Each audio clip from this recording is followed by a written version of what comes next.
In the battle with the slum, we win or we perish. Either wipe out the slum or it wipes out us. There is no middle way. Jacob Riis, 1902. There was a common and widespread spirit of revolt among the people, a movement of the new generation toward more democracy. Nearly everyone felt it. Robert La Follette, 1911. Between 1870 and 1920, 26 million immigrants came to live in the United States. After 1900, most came from Southern and Eastern Europe and settled mainly in the largest cities. Here they worked in small sweatshops and giant industrial workplaces, which boomed like they never had before. A single company, John D. Rockefeller's Standard Oil, controlled 90% of all oil business in the United States.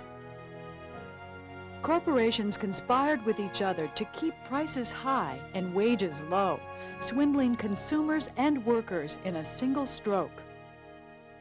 Violent labor strikes, corporate giants driving smaller operators out of business, cities plagued by crime and poverty. To many Americans, it appeared that industrialization was threatening the future of the nation. What would become of the nation's cities, flooded with new people and new problems? What would become of the nation's gigantic industries, gaining so much steam and power? What would become of the United States itself? These were the enormous questions that progressivism would try to answer.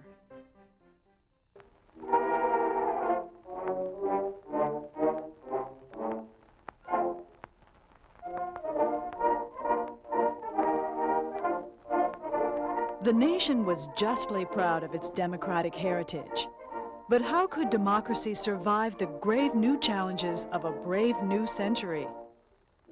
Some of the first answers were provided by women. The most well-known was Jane Addams, who tried to bring the poor and the rich, the immigrant and the native-born, together under a single roof. She called it Hull House. Occupying an old building in an immigrant neighborhood of Chicago, Addams and her fellow residents provided newcomers with English lessons, employment advice, and child care. Women also pressed for expanded government services, which they called municipal housekeeping, or more commonly, progressivism. Progressivism became a word on everyone's lips in the early 20th century, and it meant the quest to make progress, to bring about reforms that would tend to some severe problems that were plaguing American society, that were plaguing American politics, were plaguing the American economy. So progressivism meant the march for greater progress. One good example is the child labor reform movement, where a lot of people, a lot of women especially, and social reformers got very excited about young children working in factories. In this period, often 8-, 10-year-olds worked in factories, sometimes 10, 12 hours a day. Flooding into schools, women demanded medical checkups for students. In city health departments, they promoted water purification and milk inspection. At departments of labor, they reported the illegal employment of children in sweatshops. And at departments of housing, they noted fire code and crowding violations. Joining hands with a new generation of male reformers, these progressive women saw themselves as the saviors of the United States' wretched urban poor.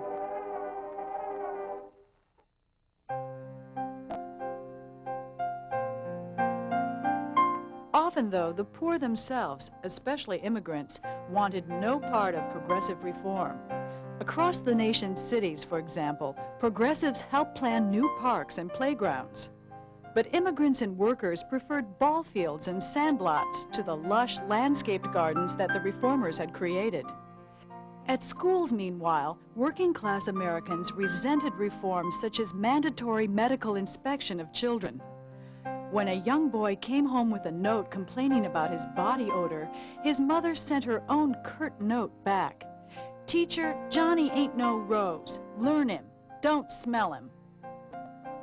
Many immigrants also worried that progressive reformers wanted to destroy their ethnic cultures. Pushing for trained teachers, improved testing, and other reforms, the progressives argued that better schools would help Americanize the nation's newest arrivals. In forsaking the land of their birth, immigrants forsake the customs and traditions of that land, and they have an obligation in adopting a new country to adopt the language and customs of that country. Julia Richmond, 1905. Nowhere was the clash between progressives and immigrants greater than in the question of alcohol. Since before the Civil War, reformers had tried to rid demon rum from the nation's lips. In the progressive era, they changed their focus from the liquor itself to the place it was consumed, the saloon.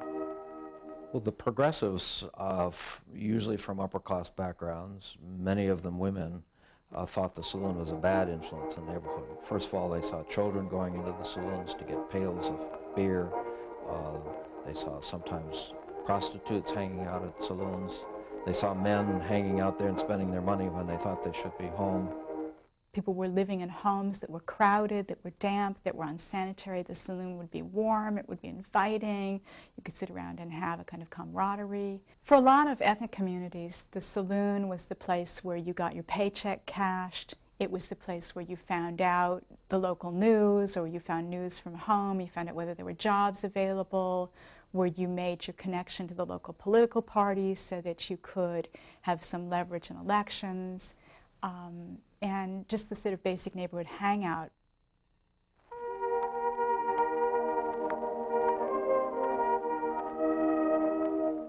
Time and time again, in private and in public, the leaders have said they are out for themselves and their own, not for the public, but for me and my friends, not for New York, but for Tammany. Lincoln Steffens was one of the muckrakers, the journalists who exposed the waste and greed of the modern United States. One of the famous investigations was on the U.S. Senate, called the Treason of the Senate. And the point here was that the senators were so tied to the economic powers that put them in office that they were treasonous to the interest of the United States and to the people of the United States. This article so enraged President Theodore Roosevelt that he gave a speech saying that these journalists are just going around raking muck just for muck's sake, and that's where the term muckraker comes from. Their investigations began in the slums and led upwards to urban political bosses like New York's George Washington Plunkett. Bosses took bribes for city construction contracts or simply awarded them to their friends. Advance knowledge of a new project could be worth millions. Bosses also provided valuable services to immigrants. When they first arrived in the city, it was the boss who helped them obtain housing. In the winter, the boss provided coal. On Thanksgiving, he warmed hearts with a turkey. In return, all the newcomer had to do was vote for the boss and his party. Later on, if he was especially loyal, the boss might give him a job in the police or fire department. They served their neighbors. In return, the neighbors voted for them. But the progressives got very angry at the bosses, thinking that they were corrupt, thinking that they took money unfairly, and so they had many campaigns to try to defeat the bosses and put in a more democratic system. In general, they failed. The bosses were so strong in most places that the progressives failed to oust them. But it led to attempts to reform the city and in many cases to pass state laws about how elections should be handled and so forth. To free voters from boss control, the progressives introduced the secret ballot. Voting had traditionally taken place in public, so the boss knew how you voted. That way he knew whom to reward and whom to punish. Under the new system, he could never tell. Reformers also won new voter registration laws to prevent bosses from stuffing ballot boxes with invented names or paying people to vote multiple times. and reformers won stronger civil service laws, requiring cities to award police, fire, and teaching jobs according to merit. No longer could the boss simply hire his supporters. Job seekers would now be screened by tests to measure how well they would perform.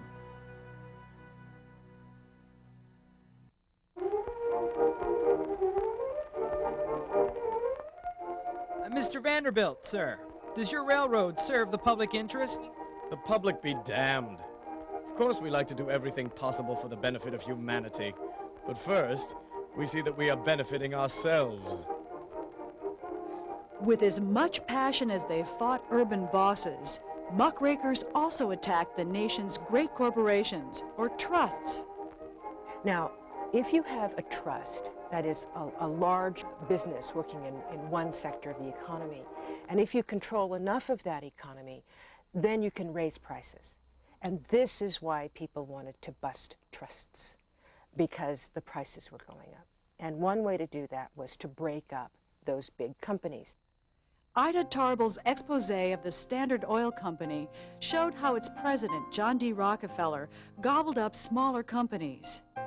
Other muckrakers focused on the company's mistreatment of workers, especially children. Crouched over the chutes, the boys sit, hour after hour. Most of them become deformed and bent back like old men. Cut, broken, or crushed fingers are common.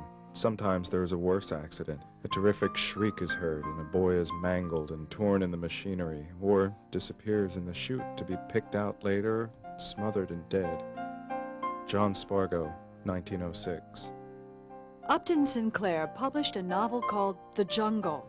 Set in the gritty meat-packing yards of Chicago, it exposed the gruesome filth within one of the United States' fastest-growing industries.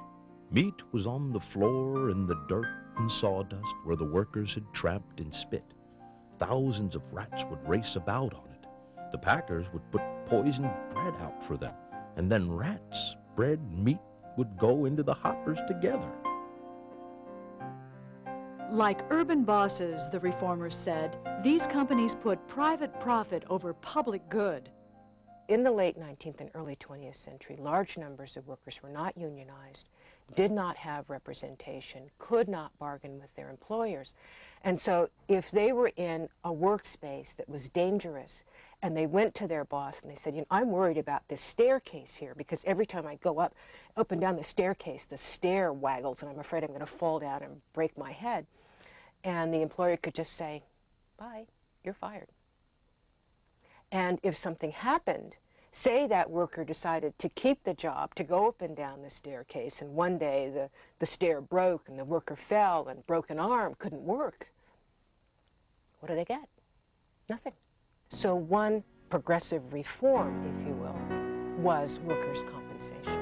And workers' compensation means that a worker will get some money either from the state or from the corporation if injured. Unable to make businesses treat their workers with greater fairness, progressives turned to state and local governments. They won new laws to regulate what railroads and other big companies could charge. They placed restrictions on lobbying and campaign donations by corporations, which had often bribed state legislators. But what if a trust did business in many states? Companies like Standard Oil had operations all over the country. To control these gigantic industries, progressives had to turn to the federal government. In the White House, they found a supporter in the youngest man to ever occupy the nation's highest office.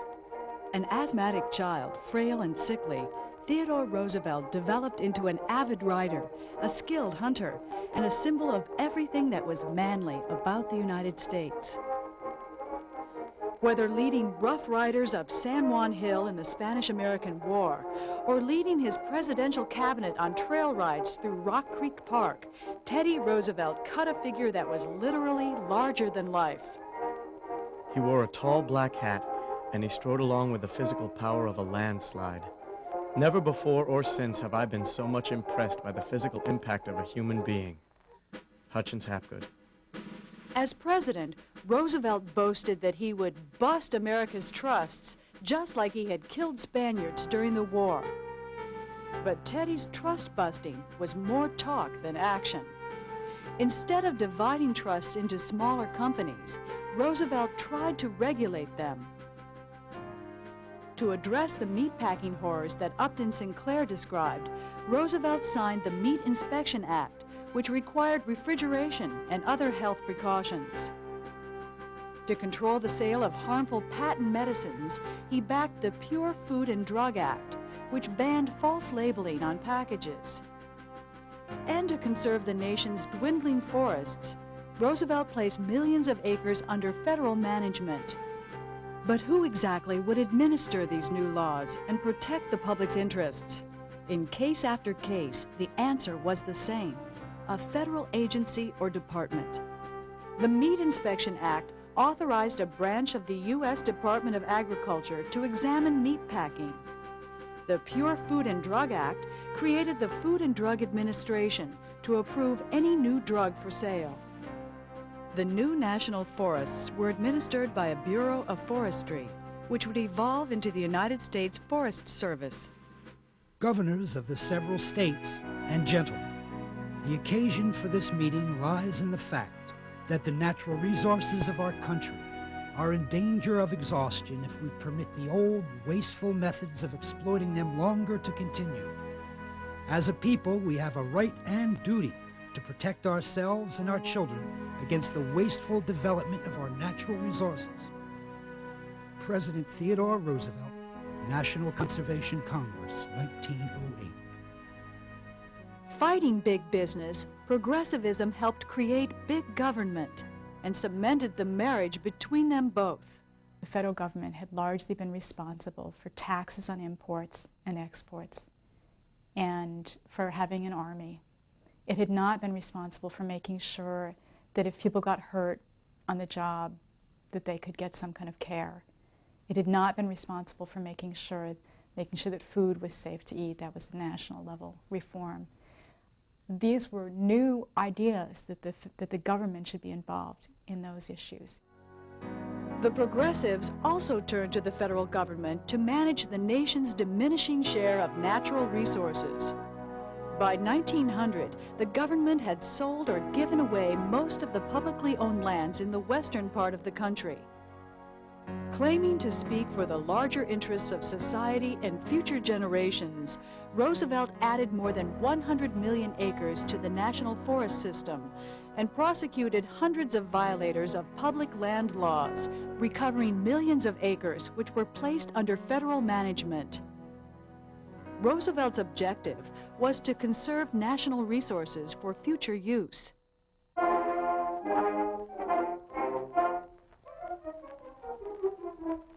Theodore Roosevelt's hand-picked successor in the White House, William Howard Taft, broke up more trusts than trust-busting Teddy. Roosevelt was outraged. Trusts, he believed, were here to stay. The president's job was to make them fairer, not smaller. So in 1911, Roosevelt announced his bid to recapture the presidency. Since Taft had a lockhold on Roosevelt's old Republican Party, Teddy ran under a new banner, the Progressive Party. No effort should be made to destroy a big corporation merely because it is big. But all business should be carefully supervised, regulated, and controlled by governmental authority. Although it was a three-way election, the real race was between Theodore Roosevelt and the Democratic Party candidate Woodrow Wilson, the reform governor of New Jersey. A former college professor, Wilson seemed cold and distant to most people who met him. His handshake felt like a 10-cent pickled mackerel in brown paper, irresponsive and lifeless. He is a spare, ascetic, repressed creature, a kind of frozen flame of righteous intelligence. William Allen White, 1912. In his 1912 campaign, Wilson proposed not merely to regulate the trusts, but to rid the country of them once and for all. Mr. Roosevelt did not anywhere condemn the great corporations. All that is proposed to do is to take them under control and regulation. Shall we try to get the grip of monopoly away from our lives, or shall we not? Shall we say monopoly is inevitable, that all we can do is to regulate it? Then there is no hope for the people of the United States. Calling his platform the New Freedom, Wilson promised to free the United States from the trusts and to restore an older economy of small shops and factories. Roosevelt, Wilson's opponent, called his program the New Nationalism, since it accepted large corporations but tried to make them work in the national interest. So the 1912 presidential election offered Americans two very different visions of their country.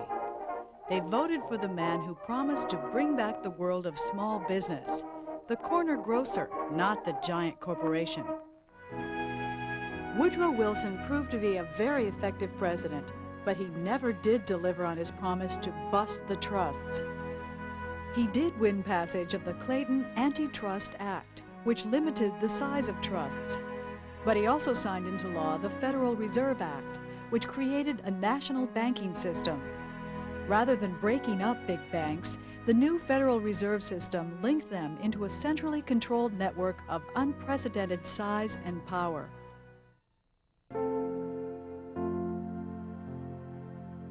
Any passerby can enter and use the public lavatories in government buildings, while citizens of color who do the work of the government are excluded.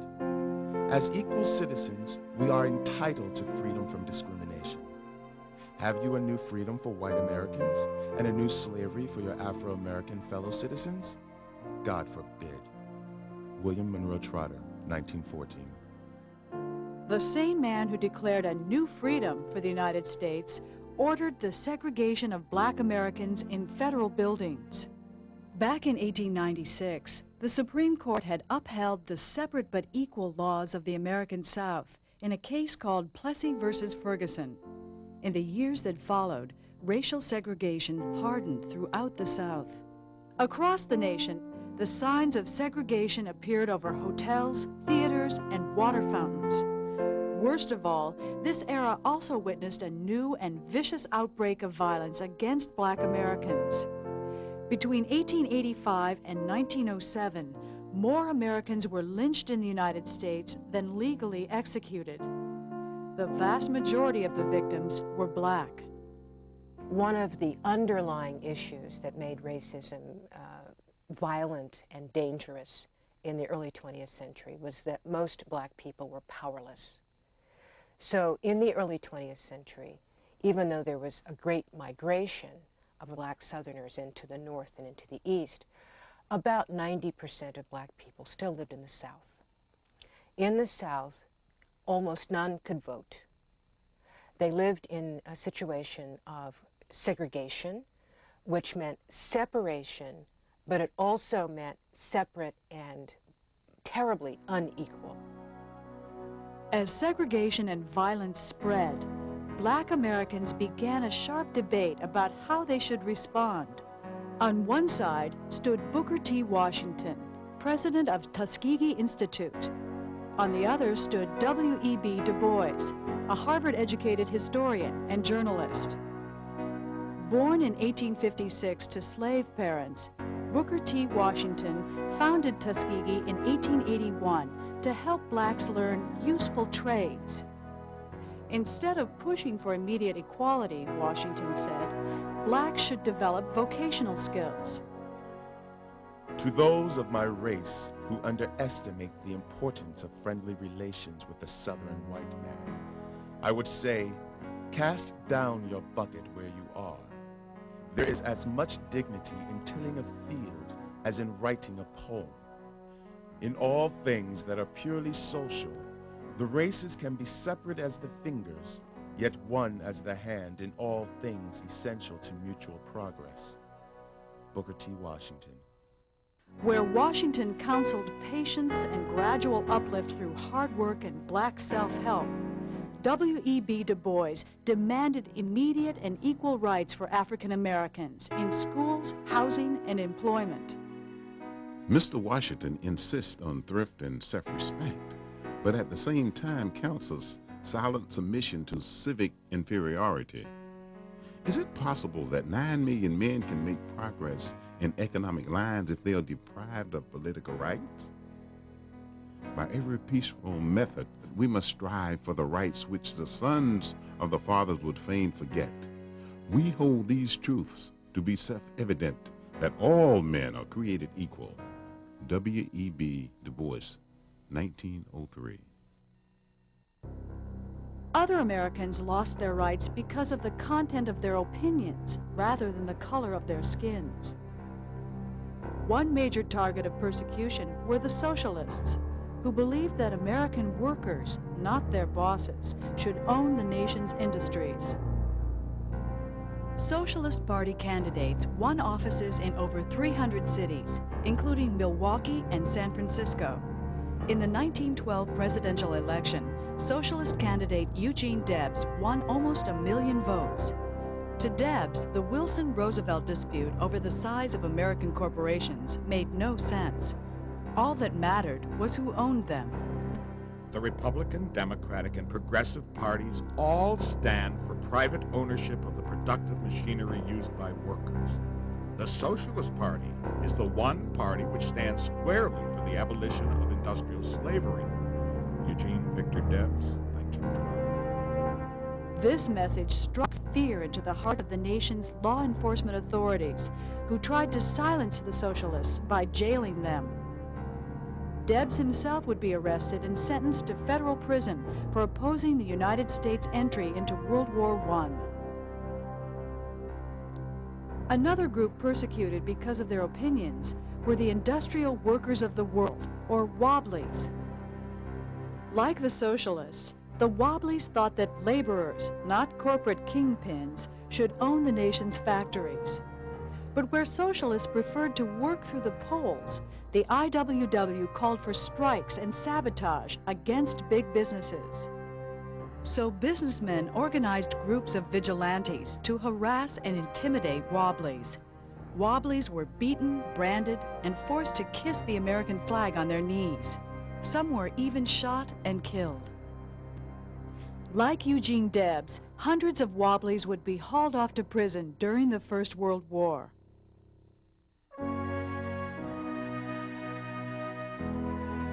Back before the turn of the century, Jane Addams and her settlement house movement helped usher in the era of progressive reform.